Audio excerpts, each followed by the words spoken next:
இன்றே டவுன்லோட் செய்து உங்கள் ஃபேவரட் ஷோக்களை என்ஜாய் பண்ணுங்க. என்னது, எல்லா மளிகை பொருளும் ரொம்ப கம்மியா இருக்கு. ஐயோ, இத வச்சு 2 பேருக்கு தானே என்னால சமைக்க முடியும். வயிற்று புள்ளக்காரிய வீட்டுல வச்சுக்கிட்டு சரியா சமைச்சு போட முடியல என்னால. இப்ப என்ன பண்றது? இருக்கிறத வச்சு ஏதாவது பண்ணலாம்.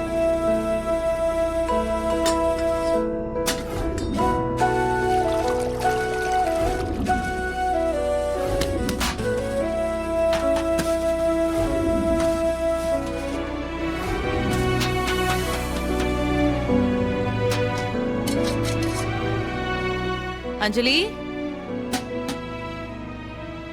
அஞ்சலி,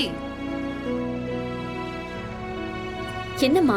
வா அஞ்சலி, அஞ்சலி, வா சிவகாமி. நீங்க 2 பேரும் சாப்பிட்டுருங்க.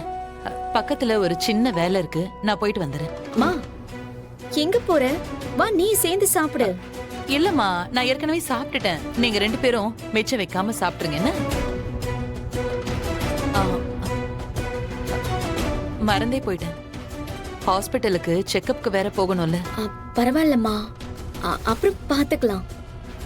அது எப்படி அஞ்சலி நம்ம விட முடியும்? எவ்வளவு முக்கியமான விஷயம். நீ எங்க போற? சரி, போலாம். நம்ம போயிட்டு வந்ததுக்கு அப்புறம் போலாம். நீங்க சாப்பிடுங்க, நான் வந்துடுறேன். போய் சாப்பிடு அஞ்சலி, போ. அம்மா, என்ன பிரச்சனை? சுமதி, கேக்குறனேன்னு தப்பா எடுத்துக்காத. அது உங்ககிட்ட ஒரு 2000 ரூபாய் பணம் இருக்குமா? பணமா? இப்பதான் எல்லாருக்கும் சம்பளம், போனஸ் எல்லாத்தையும் சேர்த்து கொடுத்த. என்கிட்ட சுத்தமா பணம் இல்லக்கா. அப்படியா? சரி, பரவாயில்ல. தப்பா எடுத்துக்காதீங்கக்கா. இல்ல இல்ல இல்ல, சேச்சே, இதுல தப்பா எடுத்துக்கிறதுக்கு என்ன இருக்கு? சுமதி, சொல்லுங்க. ஒரு கேட்டரிங் ஆர்டர் ஒன்று வந்திருக்கு. ஸ்வீட் போடுறதுக்கு ஆள் பத்தல. அவங்க ஸ்வீட் போடுவாங்களான்னு கொஞ்சம் கேட்டு சொல்ல. சரி, கேட்டு சொல்றேங்க. லக்ஷ்மி அக்கா, ஒரு நிமிஷம் இங்க வாங்கல. சொல்லுமா. ஸ்வீட் போடணுமா? ஆள் தேவையா இருக்கு. உங்களால முடியுமாக்கா? செய்யலாமே, அதுக்கு என்ன? ஒரு நாளைக்கு சம்பளம் 1000 ரூபாய் தருவாங்கக்கா. கண்டிப்பா நான் செய்யறேம்மா. அட்வான்ஸ் கொடுங்க. சரி.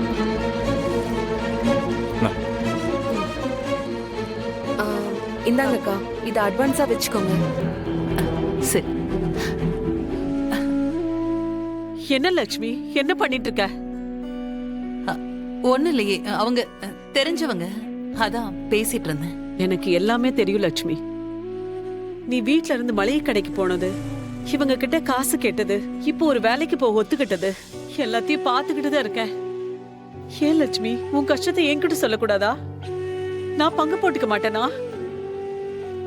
நீ வசதியா வாழ்ந்தவ, உனக்கு இதெல்லாம் ஒண்ணு சரிப்பட்டு வராது. என்ன வசதி? இன்னைக்கு நீ எனக்கு போடுற சாப்பாட்டை தான் நான் சாப்பிட்டுட்டு இருக்கேன். என் மகனை நான் பெத்ததோட சரி, இன்னைக்கு வரைக்கும் அவனுக்கு தாய்க்கு தாயா இருந்து அவனை ஆளாக்கி அவனுக்கு ஒரு பொண்ணை பார்த்து கல்யாணம் பண்ணி அவனுக்கு ஒரு வாழ்க்கையை அமைச்சு கொடுத்துருக்க. வாய் பேச முடியாதவனா இருந்தாலும் நீ அவன் மேல வச்சிருக்கிற பாசம், அவனுக்காக நீ பண்ண தியாகம், அதுக்கெல்லாம் முன்னாடி இதெல்லாம் பெருசில்ல லட்சுமி. நான் உன் கூட இருக்கேன். நம்ம 2 பேரும் சேர்ந்து வேலை செய்யலாம். நம்ம பிள்ளைங்களுக்காக உழைப்போம். இதுல என்ன இருக்குமா? ஐயோ லட்சுமி, அழாதடி. இப்ப எதுக்கு அழற? அழக்கூடாது. கண்ணை தொடச்சுக்கோ. பாத்துக்கலாமா? இந்த பணத்தை அவங்க கிட்ட இருந்து நான் வாங்கின விஷயம் வீட்டுல யாருக்கும் சொல்ல வேண்டாம். யாருக்கிட்டையும் சொல்ல மாட்டேன், சரியா? பாத்துக்கலாம், வா. வீடு முழுக்க பூவாலேயே டெக்கரேஷன் பண்ணணும். நீ பண்றியா?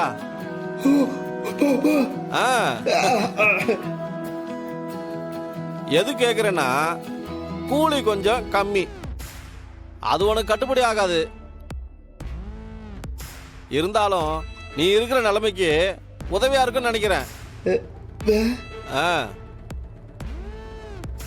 உன்னால முடியலன்னா சொல்லிடு, நான் வேற ஒரு ஆள் பாத்துக்கிறேன். ம் ம்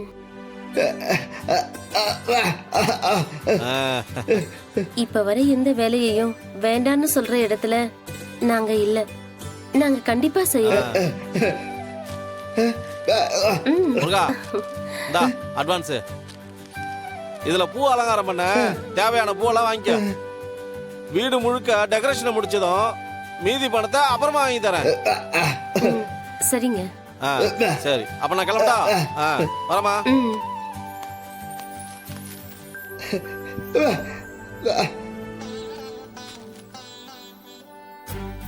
சரி, நான் பூ மார்க்கெட் போயிட்டு தேவையான பூவெல்லாம் வாங்கிட்டு வந்துடுறேன். நீங்க கடையை பாத்துக்கோங்க. ம். வீடு கட்டி கிரகப்பிரவேசம் வச்சிருக்க மாப்ள. உங்களால வர முடியாதுன்னு தெரியும். ஆனாலும் மரியாதைன்னு ஒன்று இருக்குல்ல, அதான் மாப்ள பத்திரிக்கை வச்சுட்டு போலான்னு வந்தேன். உங்களுக்கு பெயில் கிடைச்சா வந்துருங்க மாப்ள. ஆமா மச்சான், வந்துருங்க. டேய் இது எப்படி மாப்ள? இதுல வேட்டி சட்டை பத்திரிக்கை எல்லாம் வச்சிருக்க மாப்ள.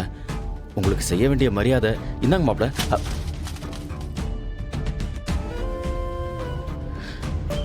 பாத்தீங்களா மாப்ள, ஆசைப்பட்டதை உங்ககிட்ட என்னால கொடுக்க கூட முடியல மாப்ள. என்ன மாப்ள நிலைமை இது? இந்த நிலைமை யாருக்குமே வந்துடக்கூடாது மாப்ள.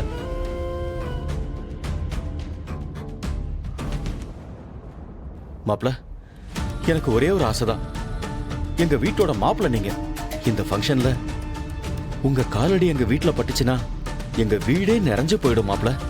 அதுக்கு என்ன ப்ரோ, மச்சான் வெளியே வந்த உடனே கிரகப்பிரவேசத்துல வச்சுக்கலாம்.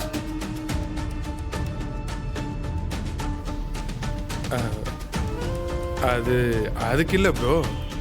நானும் அதான்டா நினைச்சேன். ஆனா இந்த மாசத்தை விட்டா அதுக்கப்புறம் நல்ல முகூர்த்தமே இல்லையா. வாடகை வீடுல ஹவுஸ் ஓனர் உடனே காலி பண்ண சொல்லிட்டாரு. அதனால தான் அவசர அவசரமா வீட்டை கட்டி குடி போயிடலான்னு இந்த தேதியை வச்சேன். அது மாப்ள தப்பா எடுத்துக்காதீங்க மாப்ள. அப்புறம் நீங்க சீக்கிரமா விடுதலையாகி வெளியே வந்துட்டீங்கன்னா பழனிக்கு நடந்தே வரேன்னு சாமி கிட்ட வேண்டிட்டா மாப்ள. கண்டிப்பா நீங்க வந்துருவீங்க மாப்ள. பரவாயில்ல. அஞ்சலியை பாத்தீங்களா? அவ நல்லா இருக்காளா? நேரத்துக்கு சாப்பிடுறாளா? அதெல்லாம் ரொம்ப நல்லா இருக்கா மாப்ள. நான் கூட நீங்க சொன்னதுக்கு அப்புறம் அவளை போய் நேர்ல பார்த்து பழம்லாம் வாங்கி கொடுத்து செலவு கூட பணம் கொடுத்துட்டு வந்தேன் மாப்ள. ஆமா மாப்ள. பின்ன நீங்க ஒரு வார்த்தை சொல்லிட்டீங்க, அதை நாங்க பொறுப்பா செய்யணும்ல மாப்ள. ஆமா மச்சான். சரிங்க மாப்ள, அப்ப நாங்க போயிட்டு வரோம் மாப்ள. சரி.